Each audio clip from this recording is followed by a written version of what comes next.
안녕하세요. 파미데일리 김지한입니다. 오늘은 바이오 FDNC 준비해 왔습니다. 바이오 FDNC가 병풀세포 대량 생산에 성공하면서 의약품과 화장품 원료 시장에 지각 변동을 예고했다, 이런 소식이 들려와서 이 내용으로 준비를 좀 해왔고요. 여기서 좀 한 발 더 나아가서 바이오 FDNC가 지금 미국 소재 화장품 기업과 병풀 원료 공급 계약을 놓고 협상을 하고 있다고 합니다. 이 내용도 같이 짚어드리도록 하겠습니다. 바이오 FDNC가 11월 29일 날 식물세포를 배양해서 병풀세포 대량 생산에 성공했다고 발표를 했고요. 단순히 이제 대량 생산만 성공한 게 아니라 그 인체 적용 시험까지 완료해서 안전성하고 항노화 효능까지 입증을 했다고 합니다.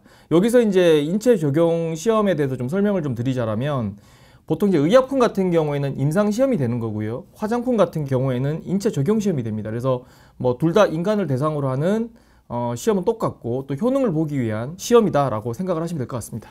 병풀세포 같은 경우에는 사실 클로바처럼 생겼어요. 우리 클로바 이렇게 따지 않습니까? 그렇게 좀 생겼는데 미나리과로 여러 해살이 풀입니다. 그래서 주요 성분은 마데카 소사이드 그리고 아시아티코사이드, 요 두 가지 성분으로 주로 이루어져 있고요. 최근에 이제 우리 생활에도 굉장히 좀 밀접하게 있는 어떤 성분이라고 생각하시면 될 것 같아요. 그래서 마데카솔 연고도 이 병풀로 만들어지고요. 그리고 이제 시카 제품명이 붙은 제품들 있죠. 시카 크림이라든가 센텔라이즈 연고라든가 시카 토너, 시카 마스크팩, 이런 것들이 대부분 다 이제 병풀 추출물이 들어가 있고요. 그리고 효능 자체가 피부 상처, 낭창, 만성 궤양, 그다음에 심혈관 질환 개선, 위점막 손상 개선, 항염, 항산화 효과, 피부 재생, 여러 가지 효과가 있습니다. 그래서 두루두루 많이 쓰이고 있고요. 아까 제가 최근에란 얘기를 하다가 말았는데, 최근에 이제 우리 다이소나 이런 화장품 용점에 가면 시카 용품들 굉장히 많지 않습니까? 이 대부분들이 다 병풀세포 추출물로 만들어진다, 이렇게 말씀을 드리겠습니다. 이게 사실 전량 저희가 수입을 해왔습니다. 병풀세포 자체가 우리나라에서 재배하기에는 온도가 좀 적합하지가 않습니다. 그래서 적정 생육 온도가 24도에서 28도, 그렇게 되면 이제 1년에 우리가 이걸 재배할 수 있는 시간이 거의 없거든요. 그래서 충청도 충주지방인가요? 거기서 이제 일부 재배는 하고 있는데 사실상 원료로는 거의 쓰이지 않는 걸로 알고 있습니다. 그리고 이제 이게 보게 되면 이게 크게 안 자랍니다. 자라봐야 한 20cm 정도? 굉장히 낮게 자라고 주로 이제 옆으로 많이 자라는 특징이 있고요. 그리고 이 뿌리에는 아까 말씀드렸던 그 두 가지 성분이 없어요. 잎에서만 이제 그 성분이 나오는데, 잎 자체가 잎 직경이 4cm에서 6cm 밖에 안 됩니다. 그러니까 위로도 안 자라고 옆으로 자라는데 잎도 굉장히 작아서 어떻게 보면 이제 재배 면적당 생산량이 굉장히 적습니다. 그래서 이제 이거 전량 수입에다가 또 우리나라에서는 키우기 쉽지가 않고 또 생산량 자체가 많지 않다 보니까 많은 연구자들이 이제 조직 배양 기술을 이용해 가지고 병풀을 한번 대량 생산해보자 시도를 많이 했었어요. 근데 다 실패했습니다. 그래서 어떻게 보면 이제 굉장히 활용 범위는 넓은데 생산량이 좀 따라주지 않으면서 또 국내에서는 좀 조달이 쉽지 않으면서 굉장히 좀 어려움이 있었던 부분이고, 그런 상황에서 바이오 FDNC가 세포 배양 방식으로 병풀세포 대량 생산에 성공했기 때문에 또 사실 이게 세계 최초입니다. 그래서 의미도 있고 해서 내용을 좀 전달해 드립니다. 저도 물어봤습니다. 이 모상현 대표님한테 이제 직접 전화를 해서 어느 정도길래 대량 생산이라고 이제 얘기를 하는 거냐라고 물어보니까 500리터 배양기에서 병풀세포를 지금 생산하고 있고요. 이게 한번 생산이 들어가면 생산되는 사이클이 5주랍니다. 그러니까 5주마다 소위 말해서 씨앗을 뿌리고 수확이 되는 그런 상황이라고 생각하시면 될 것 같고요.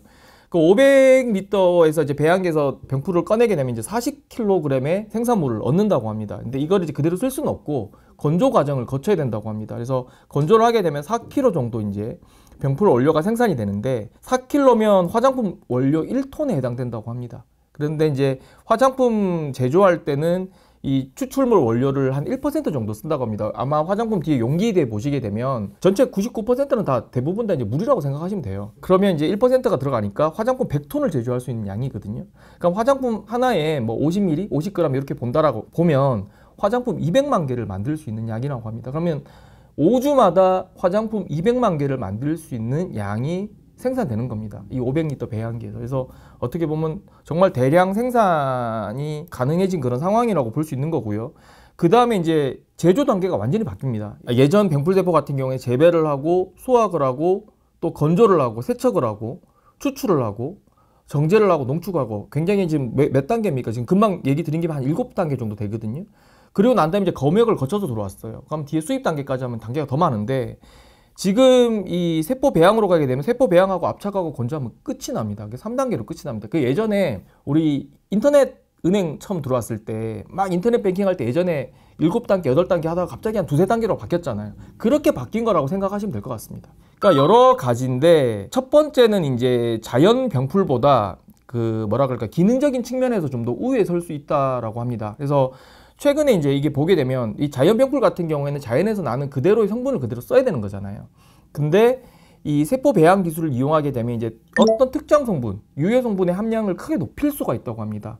이게 이제 뭐 바이오 FDNC가 갖고 있는 기술 이름을 좀 알려드리면 스마트 RC 스퀘어라는 기술이 있는데, 그러니까 예를 들어서 뭐 아주 쉽게 비타민 A라는 성분이 있다고 칩시다. 그럼 이게 아주 함량이 적었는데 이 함량을 좀 더 극대화하고 싶다라고 했을 때는 이 기술을 이용하면 더 늘릴 수 있다는 거죠. 그래서 아까 전에 마데카 성분하고 뭐 마시아 뭐 어쩌고저쩌고 성분이 있었지 않습니까? 이 두 가지 함량을 극대화할 수 있다는 거죠. 그래서 동일 용량을 썼을 때도 훨씬 더 좀 효능을 좋게 할 수 있는 그런 기술을 가지고 있다. 그래서 어느 정도 높일 수 있냐 제가 물어보니까 함량을 2배에서 18배 정도 높일 수 있다고 합니다. 그럼 이제 사실 우려하잖아요. 이게 우리가 연고로도 써야 되고 화장품으로도 써야 되고 의약품으로 써야 되는데 함량을 높이는 건 좋은데 이게 뭐 화학 처리를 하거나 뭐 이런 식으로 하게 되면 사실 좀 부작용이 일어날 수도 있는 거잖아요. 그래서 물어보니까 화학은 아니고 고주파라는 어떤 그 물리적 자극을 통해서 하는 거기 때문에 부작용 유발 가능성은 거의 없다라는 게 이제 바이오 FDNC 설명이었고요. 이 기술 자체가 이제 한국과 미국에서 특허를 받았고 우리나라 이제 산업통상자원부에서도 신기술 인증을 받았다라고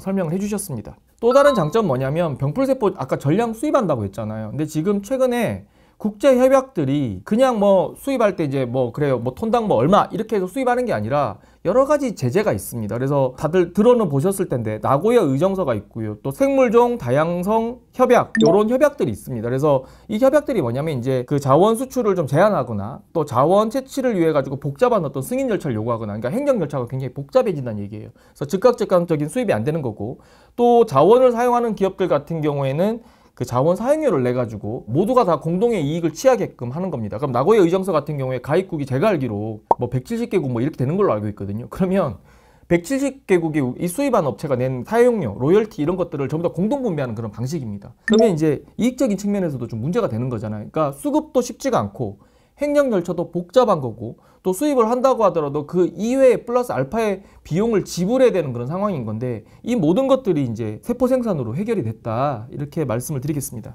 기업명은 공개를 안 하셨어요. 근데 상당히 많이 진척이 됐다고 하고요. 조만간에 계약이 완료되면 공시로 발표할 거라고 합니다. 그래서 미국 소재 회사인 것까지는 제가 확인을 했고 초도 물량은 한 1억 원 내외 그리고 수출이 이제 내년에 뭐 중반 정도 된다고 봤을 때는 내년에는 그렇게 많지 않을 것 같고 내후년 정도부터는 연간 한 10억 정도 매출이 나오지 않을까 이렇게 얘기가 되고 있고 또 국내 화장품 기업하고도 지금 활발하게 지금 제품 개발 단계에서부터 지금 얘기가 되고 있다고 합니다. 그래서 미국 기업 하나하고만 계약하고 끝나는 게 아니라 순차적으로 이제 계약이 이루어질 것이다. 그런 부분을 좀 살펴보시면 좋을 것 같습니다. 클로징을 해야 될 것 같은데요. 제가 좀 물어봤습니다. 병풀세포를 쓰면 뭐가 좋아지냐.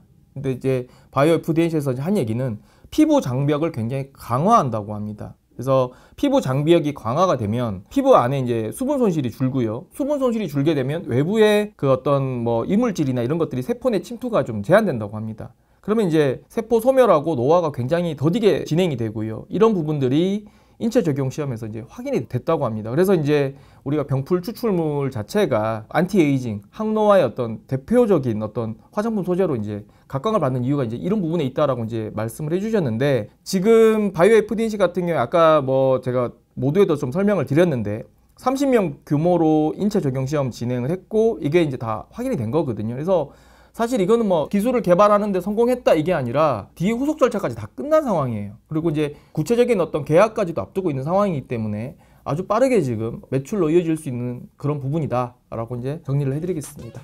오늘은 여기까지입니다. 감사합니다.